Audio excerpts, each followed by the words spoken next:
Off we go. Well, thank you all for your patience, very much indeed. Now,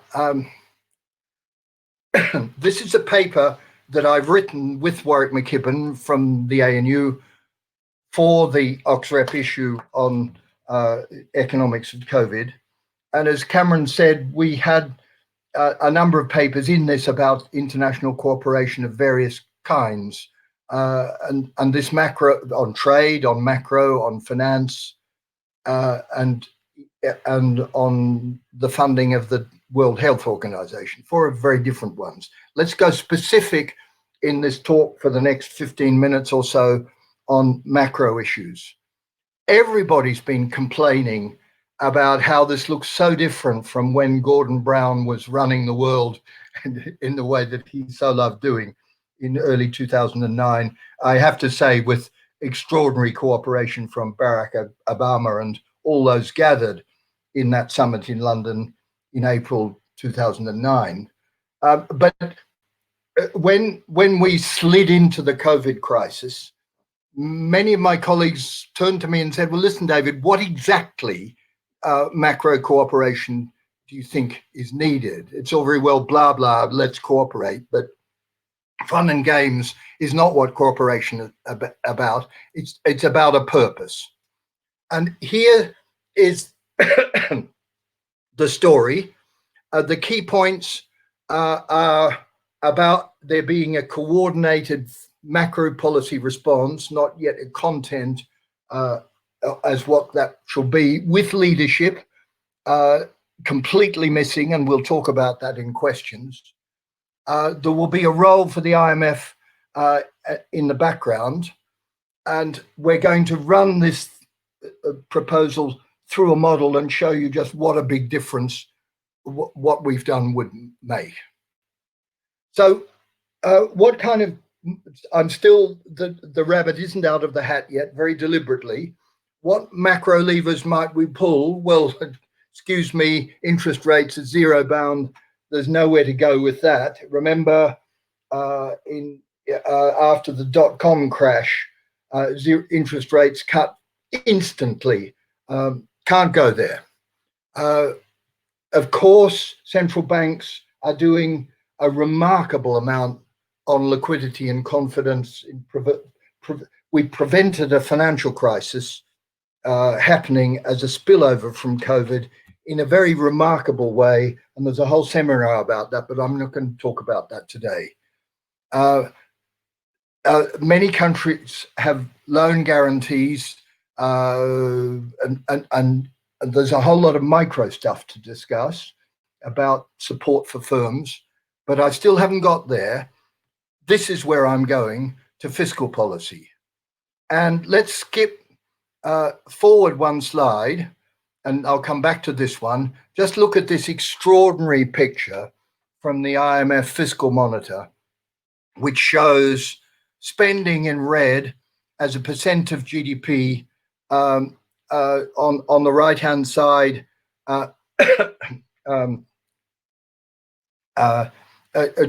with G20 as a percent of GDP, very large numbers. Look at the United Kingdom, much lower, but look at the US and Australia, 3% of GDP. These are very, very big fiscal numbers, and the revenue measures are much larger. In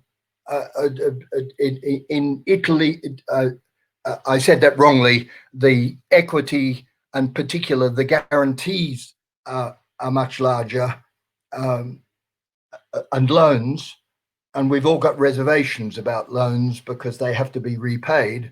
But you'll see just what a huge difference there are across countries, some of which have been able to do it, and others now go to the left of the picture: Mexico, Turkey, Russia, Indonesia, Saudi Arabia, India in particular, Brazil, tiny numbers. And you ask, why is it? And let's just get a picture of how big this is. I've never done seminars or simulations in trillions before. There's new world for me. But pin down the numbers, US GDP is about 21 trillion. Well, this picture from the IMF Fiscal Monitor adds up to 10 trillion. The world has injected to help fix problems in domestic economies, not cooperation lent across countries. This is just spending at home. So it's our furlough and our Australia's job guarantee, and that is the very major part of it. But there've been other large fiscal expenditures, and this paper is all about Mexico, Turkey, Indonesia, India. Down there on the left have not been able to do this. Answer, question, why not? Answer, if they tried, there would be a currency attack. International financial markets worrying both about increased fiscal debt and deficits and the increases in debt, but also about the current account deficits that these countries will run, and worrying about whether the country itself would become insolvent. So in the back of this imaginary G20 meeting in Saudi Arabia later this year that agrees this, there would have to be cooperation from the International Monetary Fund and international agreements to make that cooperation possible, so that, roughly speaking, this financial security of countries that did this would be guaranteed. Big ask, but central to the story. Now, what are we thinking that the gains to coordination would consist of? This is a coordination which simply allows some countries, the ones on the left of that picture that haven't had a fiscal expansion, to do an expansion more like what is the picture for the countries on the right. And also, we believe, important to study and to investigate, is we think that an agreement of this kind would reduce global risk premia. Now, there's a long story about this, and fitting this model to the data, which McKibben has done with great care, has involved a lot of thinking about risk premia. And I invite you all to have a look at it to investigate what he's done and how. We have, in stimulating how bad the world is before the problem begins, there have been increases in both the risk premia which people apply to their future permanent income, an increase in the risk premia applied to most countries relative to the US being the safe haven, and thirdly and importantly, a very significant increase in the equity risk premium. Now, what we've done in our simulations of the base run before we start this game off is imagine that those risk premia to discounting of disposable income and country risk premia are large in the first year, half in the second year, and all gone again in the third year, even in the bad world. But the bad world, with continuing COVID problems, we imagine no immediate move to solving the vaccine problem, still contains an equity risk premium in the simulations of the base run before our exercise. And why this is on the screen is that what we're imagining in what I'm going to show you is that the cooperation between countries fiscally is also combined with a reduction of the equity risk premium, because everybody can see the cooperation between nations acting internationally. Just before I show you the results, just remind yourself of past exercises in international cooperation. It's not a merry story.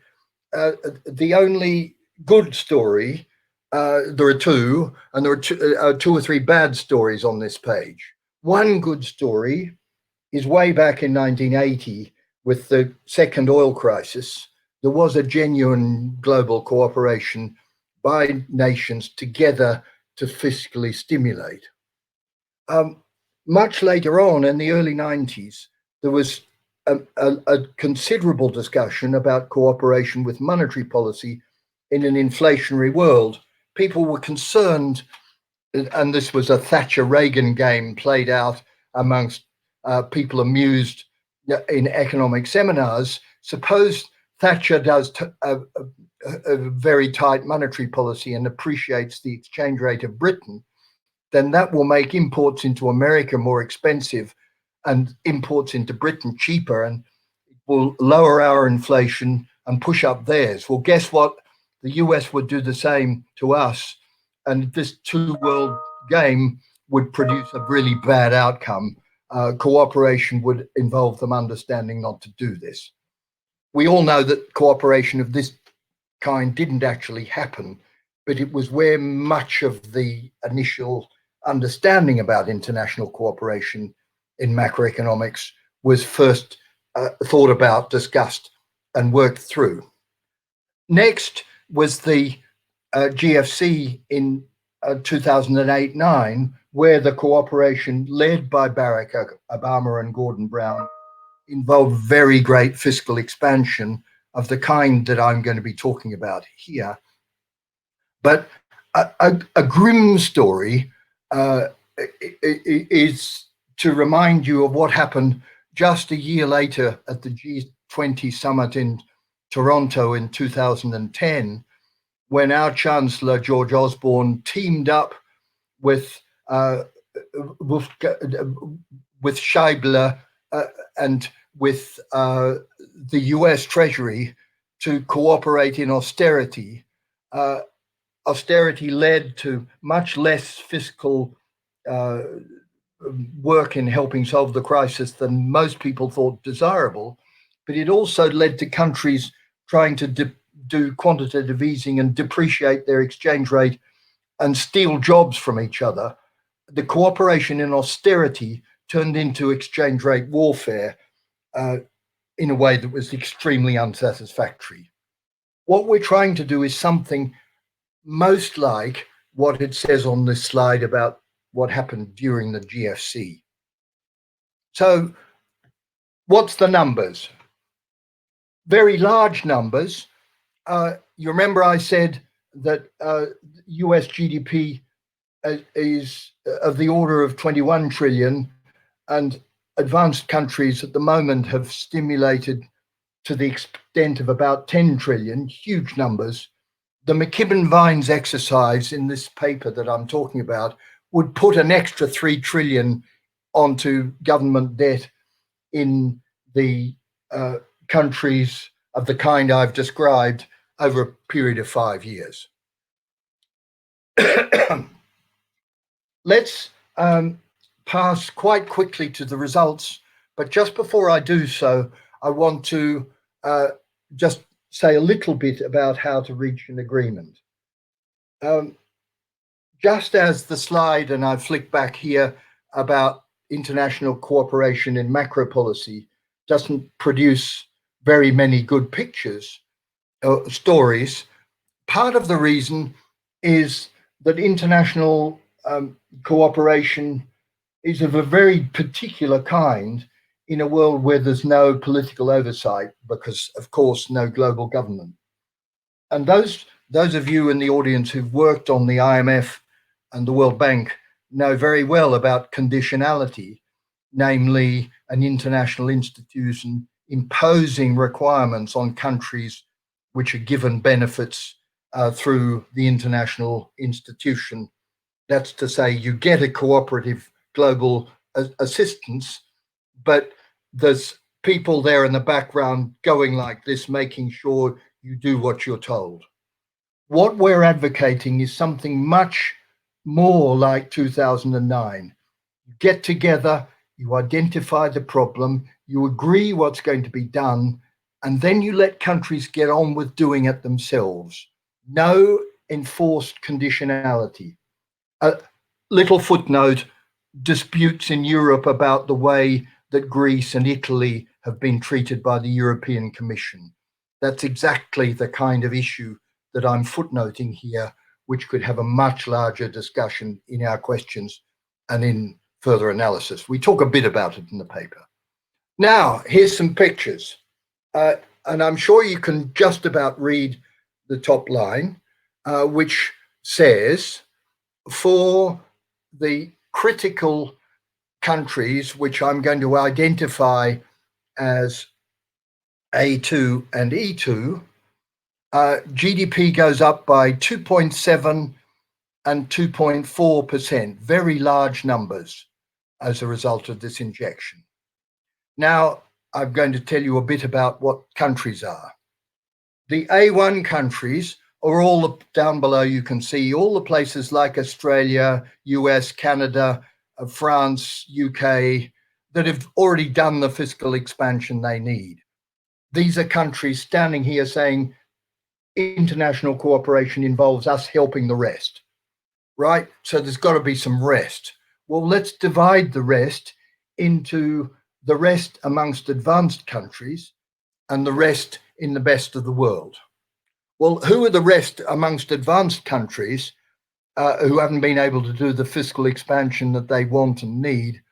Well, at the time of the writing of this paper, the answer was basically Italy, Spain, and some other members of the European Union, held in place by the European Union's fiscal rules.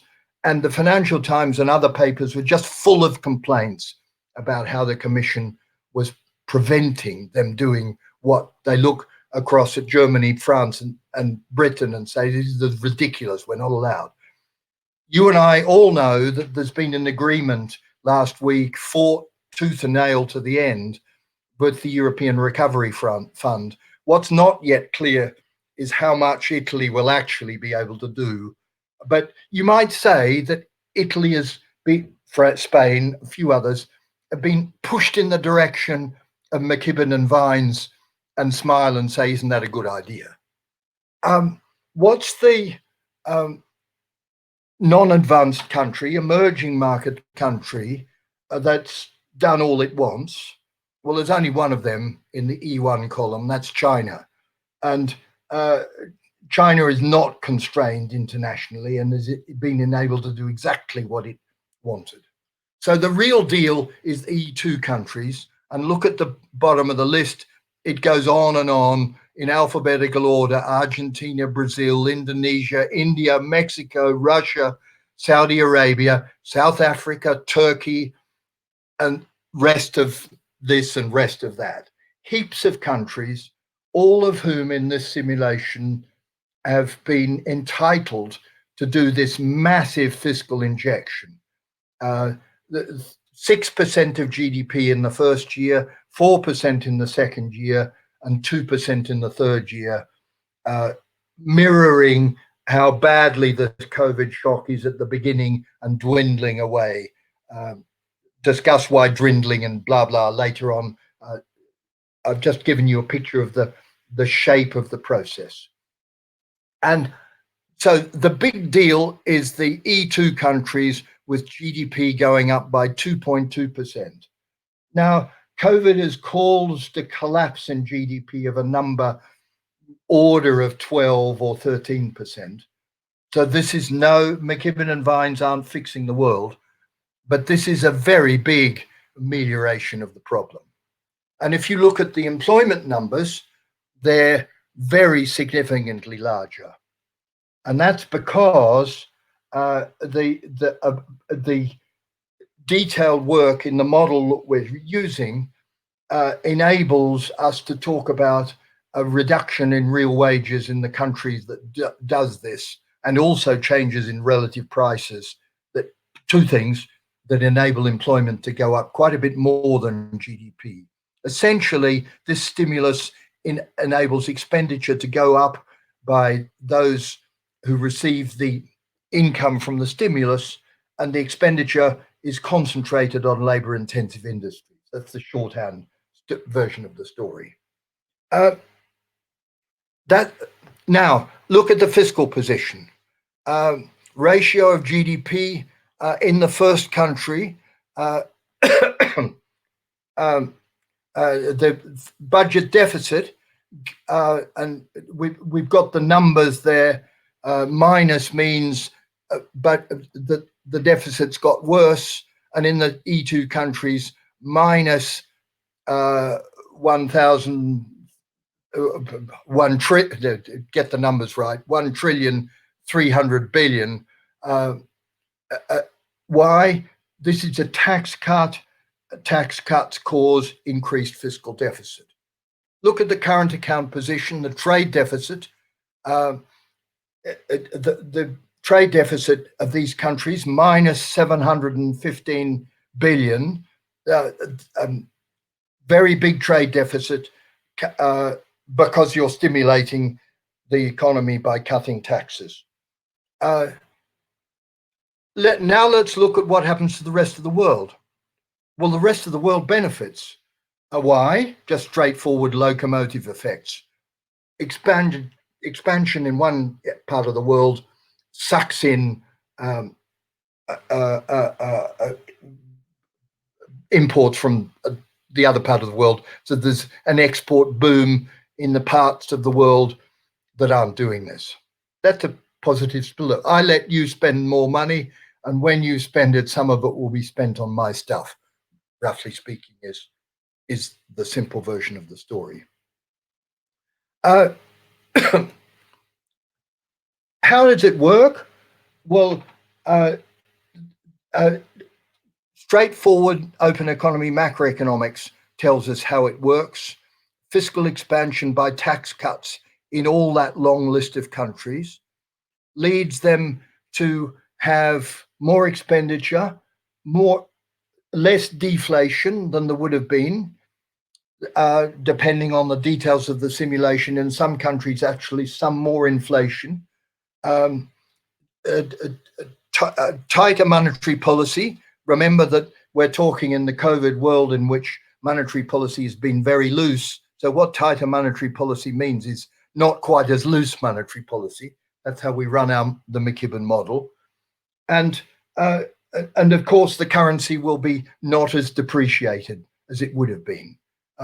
That's what you'd expect. These external emerging market countries have suffered very significantly because of falling exchange rates as a result of COVID, the collapse of their export revenues.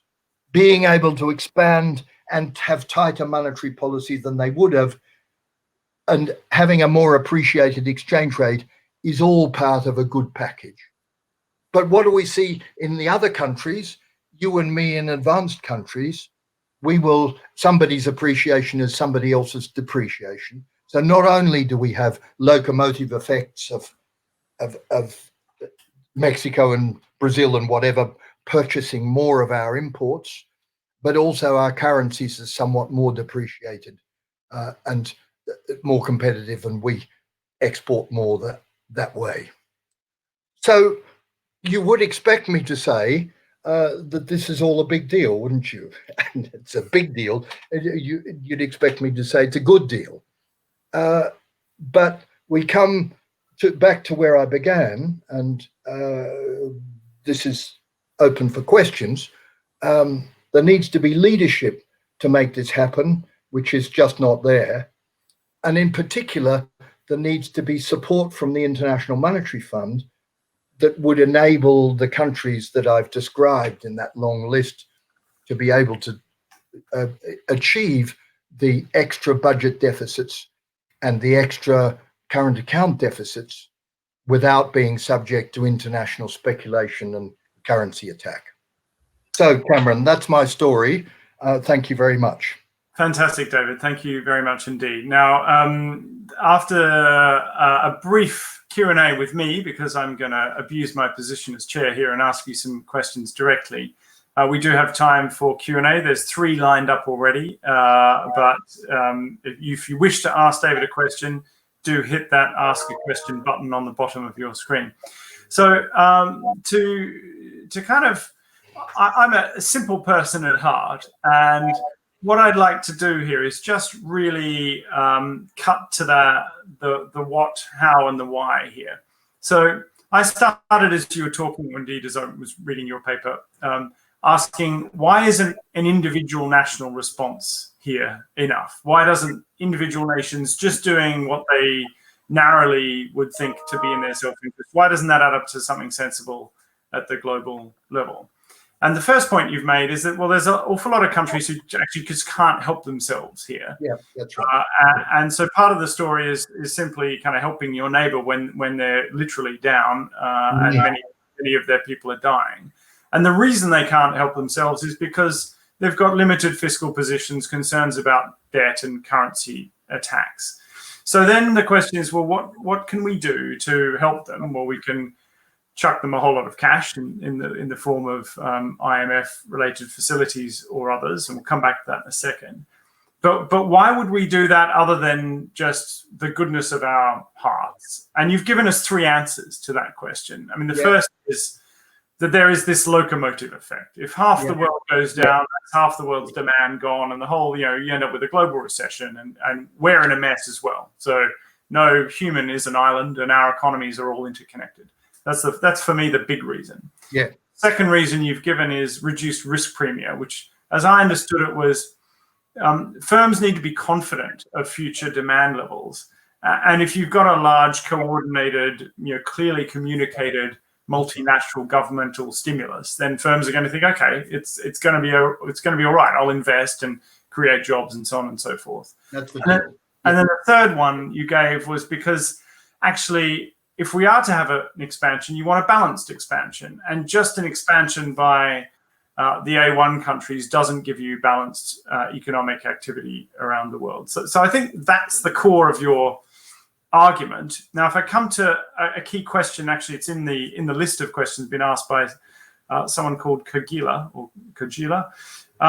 How does this actually work? How's it governed? Obviously, the IMF could take a number of actions here, but the IMF is perhaps not beholden to its member state countries, but it has to work with them.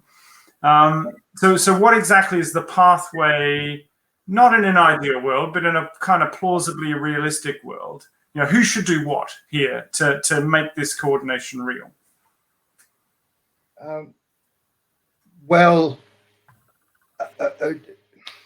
Put Italy on one side, but as a member of a monetary union, I'll come back to that. All the other countries that I've described are they're countries that manage their own monetary policy. They can literally do a tax cut, big numbers of the kind that I've described, which injects more money. Now, this in elementary macroeconomics 101, this is an outward shift of the IS curve, and it will be appropriately dealt with by monetary policy. If there's no inflationary pressure, then the LM curve will simply shift out with it. If we're in the world that we're studying in our model, where there's something like a Taylor rule in place, the interest rate might rise a bit in order to manage any inflationary pressures. But it's a fiscal expansion that creates extra public debt, and monetary policy is accommodating and constraining only to the extent that there's inflation. So everyone can get on, I nearly said get on an aeroplane after the G20 summit. It's all virtual. Just simply turn around when they've done it and say, okay, guys, this is what we're going to do in our parliament tomorrow. That's at home. But what's the global stuff? Well, think back to the Asian financial crisis. Rescuing Korea involved those bizarre meetings in hotels in Seoul on Christmas Eve, and the IMF didn't have anywhere near enough money. So the point I'm wanting to make is there had to be then a big whip round, and there would need to be a very big whip round. In addition, the IMF, the kind of numbers that the IMF has is of the order, depends who's borrowed what. We're between $500 billion and $1 trillion max total. It's a very small number in the kind of calculations that we're doing here. So we're looking at international cooperation, hopefully in a more orderly way than just a straight whip round on the telephone on, as it were, Christmas Eve. Look at how badly we've done so far. There was a push at the G20 meeting in April to increase SDRs, special drawing rights, which are, for those of you who don't know, our international fund, monetary fund, magic money, actually made up internationally out of no contributions by the contributing nations. This would have been the right time to have an SDR increase. The push was for something like 300 billion. So it would have been, given the fund's numbers are between 500 billion and a trillion, this would have been very important. Didn't happen. So long answer to a short question, and it can be turned into one sentence. SDR increase, please. Okay, great. SDR increase, please, but actually no real prospect of anything at the size and magnitude that would be commensurate with the trillions that we would need. We're talking hundreds of billions still in a good scenario. And that kind of brings me on to the second question. What's the role, do you think, of debt relief here? Because part of the challenge for the countries who can't help themselves is a debt overhang or the fear of one. Could we be thinking more cleverly about deals? We need a few kind of souped up investment bankers doing debt for nature swaps or debt for something swaps. Yeah. Where there is a deal to be done that is in both parties' interests and in the collective global interest. Very definitely. If you're and my friends in the audience would like to tune in next week, Chris Adam will be talking about precisely this. I'm just flicking my paper to see where sub-Saharan Africa comes in the regions of the McKibben model. And I have to tell you, it's called rest of the world, because sub-Saharan Africa is quantitatively very small, but catastrophically damaged by COVID, because a very simple understanding is that the prices of many of their exports have collapsed with the collapse in the terms of trade that COVID has caused. So they're short of revenue, but they're already heavily borrowed, and they need, like us, look at the news headlines every day. Countries in Africa are unable to do what we've done in supporting our populations in this time of difficulty. Debt relief, absolutely central. And Chris Adam, the number I've taken, Chris Adam's done a whole paper on this for Oxford, which is a very interesting piece of work. And it fits absolutely like that into the McKibben Vines exercise.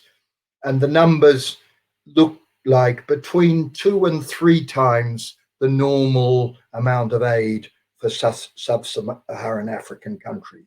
That's not kind of, excuse me, could we have 20% more aid? This is kind of more than doubling. And now globally, the numbers are small. That's still only talking much less than 500 billion. But for these countries, it's absolutely make or break. Thanks. There's some very good questions here in the list, and let me just group some of them together.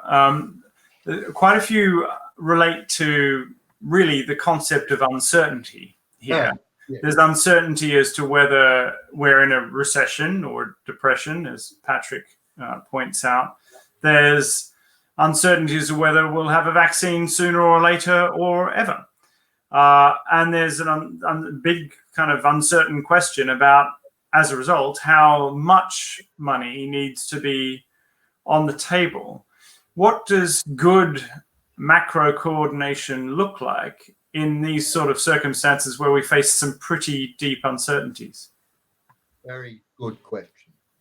I suppose I would go back to the global financial crisis and look at the mistakes that were made.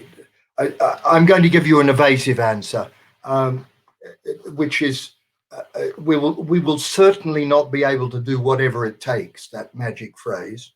So I'm going to turn it around and say it will be helpful to do whatever it is possible, because whatever that is will turn out not to be enough.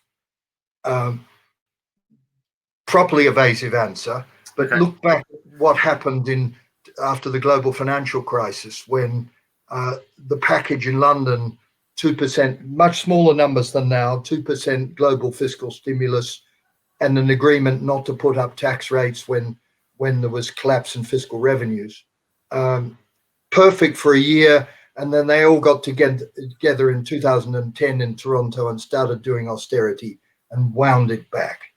The real risk is that intelligence, not as big as what we're proposing here, but whatever can be done, is at risk of the debt maniacs doing exactly to sensibleness what the debt maniacs did to sensibleness after the global financial crisis. Okay. So there's absolutely no risk of us doing too much here. No, none. Okay, fine. So we do what we can, and that addresses the uncertainty. Now, there's another cluster of questions. I have to defend that in the following way. That COVID is a supply side problem, and there's been much discussion about, well, mine we run into inflationary problems short of stuff because people aren't working, and it's a supply side issue.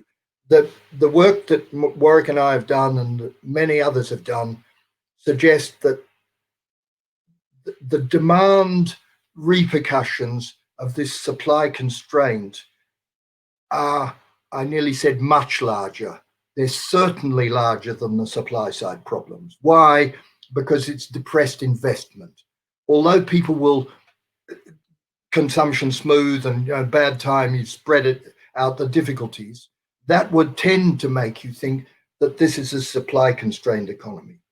But if everyone's pessimistic, go back to that uncertainty issue about the future, they will invest less. So you add the investment reduction to the consumption smoothing kind of partly reduction, and the modeling shows you get really bad demand shortage.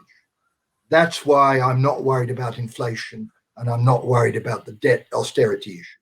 But I thought it important to say that, because otherwise this kind of response about supply shortages up. Yeah, no, fair enough. And this is clearly a big issue. We will go into it in further detail in this series on the 16th of September with Professor Doan Farmer and Maria Del Rio Chinana in their paper on the impact of the supply and the demand shocks. Doan and I and that group, and you know the paper. Yeah. Indeed, we've talked a lot about that. Great. So I was moving on to another cluster of questions. John has had a question voted up 6 times and Varun twice. And this is around the interrelationship between macroeconomic cooperation on the one hand and cooperation on health and healthcare and climate on the other hand. And then relatedly, how progress on the health side and the vaccination side affects development, affects these economic issues. Is it feasible that you could imagine either strong cooperation economically with no cooperation on health and climate, or the flip side, strong cooperation on the health and the climate side, but actually we can't go back together on the economy? The big deal question. And it takes us right back to 1944 and Bretton Woods. People in the run up to Bretton Woods, there was a push to try and do everything. Let's do trade as well, and let's do the other stuff as well. And intelligence said, let's have focus. And they did the fund and the bank, and then they did what became the GATT at San Francisco 2 years later in 1946. And in 1945 they did the UN. But I think focus is important. That's point one. But point two, there've got to be positive externalities across these cooperation areas. so that if you cooperate macroeconomically, you're going to be helping fund stuff on disease reduction. If you do, I'm speaking too loosely on fighting COVID and stopping deaths and enabling people to have a better world in which to go back to work. So my McKibben Sachs stuff provides money for that stuff, but that done well would of course make the macro environment better. So it's obviously important to do that. But I'd caution against jumbling it all up in a big global deal. Let me just have a footnote for smiling Cameron. He's got the paper on the green recovery.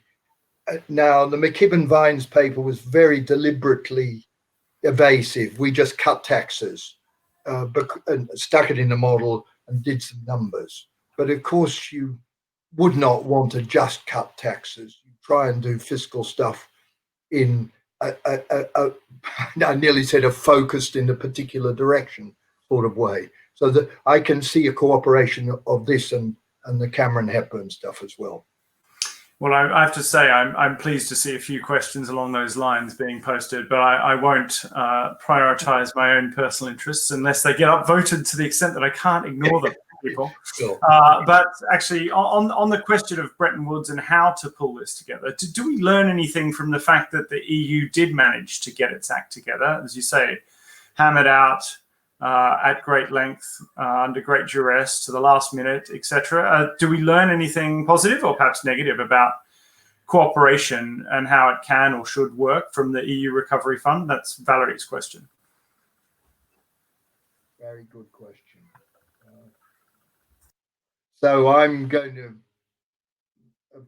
hear Valerie's, my attempt to take that question and run and say, the big non-COVID macro issue in the world is US-China trade. But it's all tangled up with China and the Belt and Road and tension in Asia about China. Now, as a student of Bretton Woods, I like telling this story about Keynes because it's illuminating in a very Keynes-like way. He was asked just before he died to face up to reality, and reality was the dispute about Lend-Lease treaty and the famous Article 7 of that, which gave the US, because it lent all this money to the UK to fight the war under completely uncertain terms. But, it was a loan, gift, God knows, it was just money to buy some warships.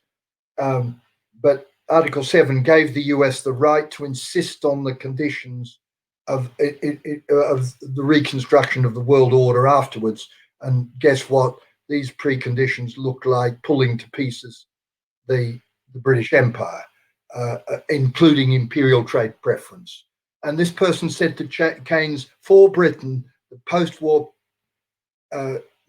priority is preserving our trading position in our trading partners against global attacks on our markets. It's a trade issue. Why, Maynard, have you spent the last 3 years worrying about the international monetary system?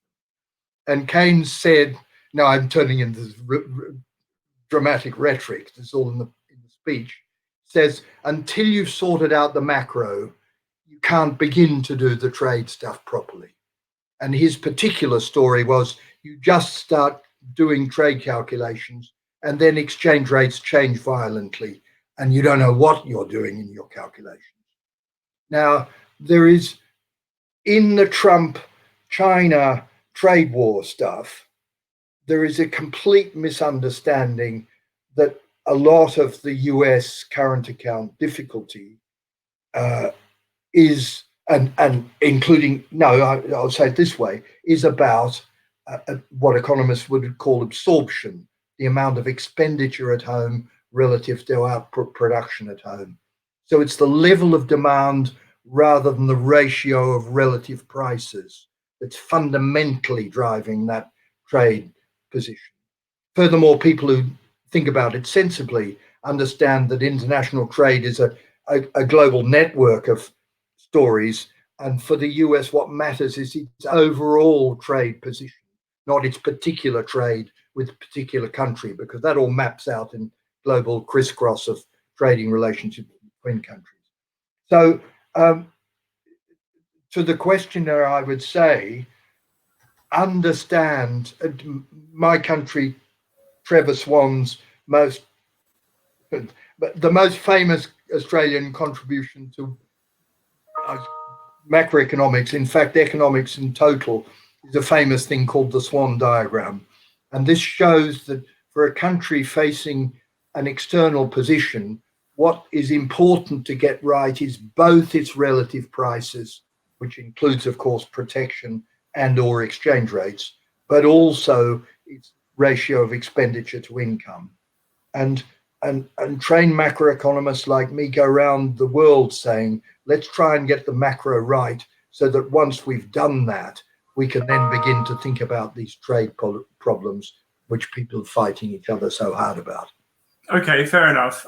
There's a good question here which directly relates to that, which is how will we know when we've got the macro right? So at what point do you say enough is enough? You know, when do we stop? How big does this need to be? Now, I guess in some sense you've answered that by saying, well, we're not going to do a big enough response. So, you know, forget it, just go as hard as you can. But presumably that there's a separate question going as long as you can. Presumably this doesn't go on for 5 years. I mean, how are we going to know when we need to stop? And is that related to the vaccine? Absolutely, yes. Just imagine if our life is like this still 6 years' time from now. I'm, along with many people, trying to figure out whether we can cross the English Channel for our holiday next month or not. Just imagine if your life is going to be like that. So the uncertainty is hugely important.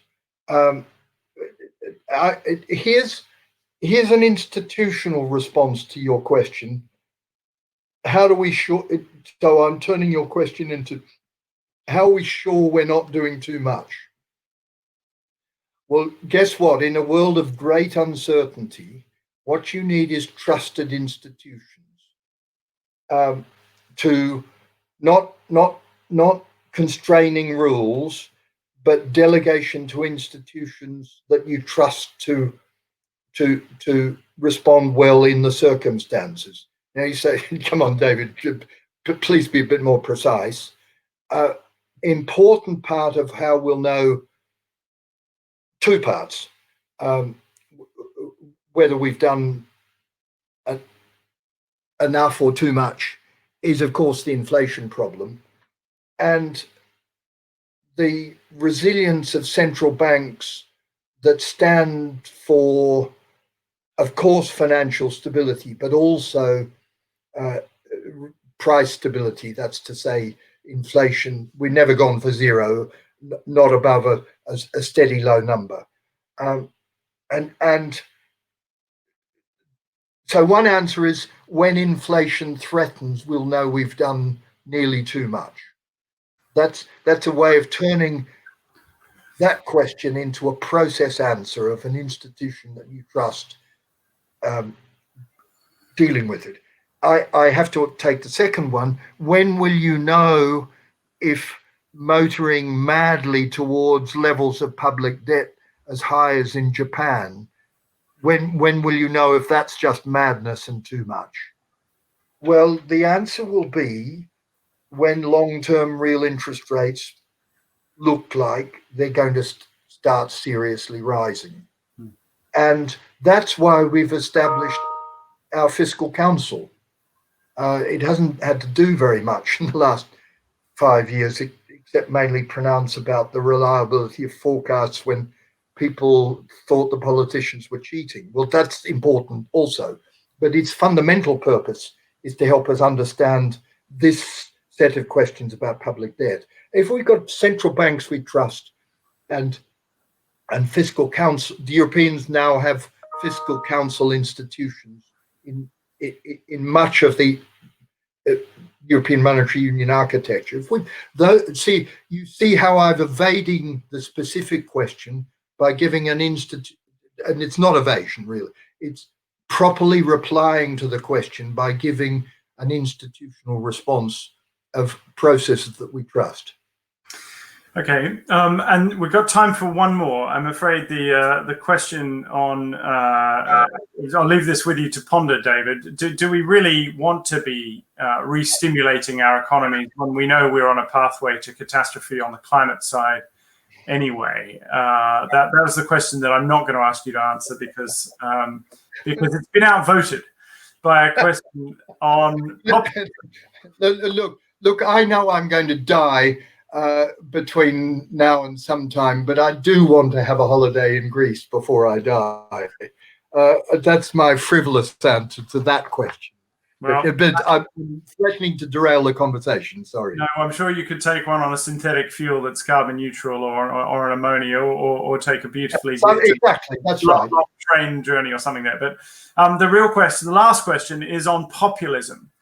So how do we deal with macroeconomic coordination and the kind of macro politics, given the rise of populism? I mean, you could look at this and say, well, the populists haven't been doing so well. They've been ignoring the science, and lo and behold, when you do that, you have a bit of a disaster. But how does that affect the propensity of some of the key states to actually come forth and cooperate when actually they're pandering to, frankly, domestic instincts within the voters?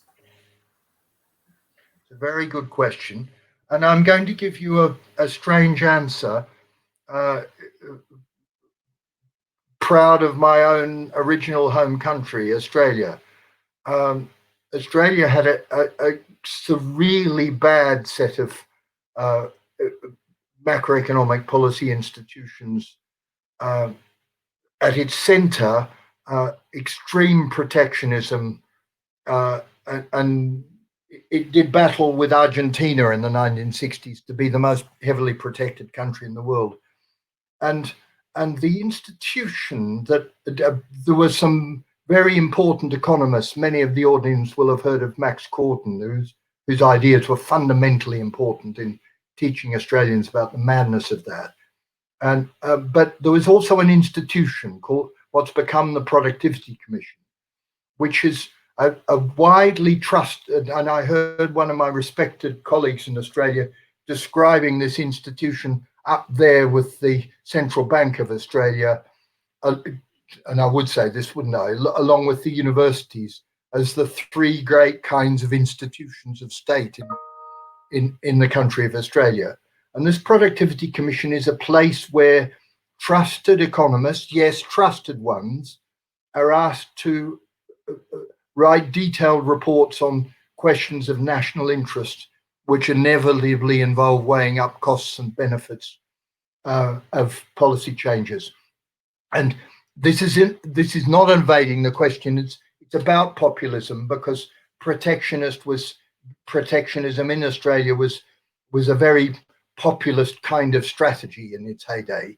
And what this institution has done is enable the Australian polity, the Australian civil society, to begin to understand how to think well about economic questions.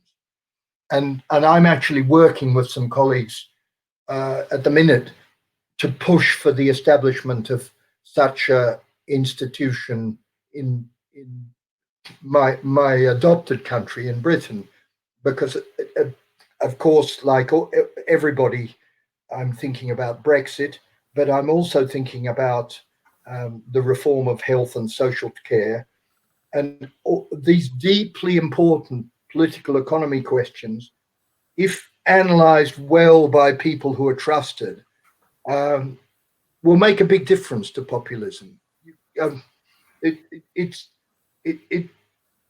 You would say that, wouldn't you? A university professor thinks that the power of ideas might help win important battles, but I actually think it's true. Well, I have some doubts about some of the things you just said, but I certainly have no doubt about the importance of ideas, one way or the other, whether they're populist or not, in driving much of what happens here. So that's a good place on which to leave it. David, you started by saying there are some big issues here, and you would say that. Well, I think nobody's going to deny you the fact that talking about an issue where literally 10 trillion has already been put at stake and probably another 10 trillion is going to come is a big issue. It clearly is big. We've got a few more big issues to address in this series before we'll close. Next up tomorrow at 3 p.m. is Professor Chris Adam on the economics of the pandemic as it relates to sub-Saharan Africa. And then after the summer break, we'll come back with the talk I mentioned from Don and Maria on the impact of supply and demand shocks on industry and occupations. Mariana Mazzucato, a familiar name, I suspect, to many of you, on the 13th of October on a nicely titled The Big Failure of Small Government. And with any luck, a sneak preview that we may have Yulia Giza from the Bank of England, who's done a paper joint with Andy Haldane on more of these sorts of questions around the monetary, macro, fiscal, economic side of things. So stay tuned. Join me for Sub-Saharan Africa and the pandemic tomorrow at 3 p.m. Thanks very much, everybody. Terrific. Thank you.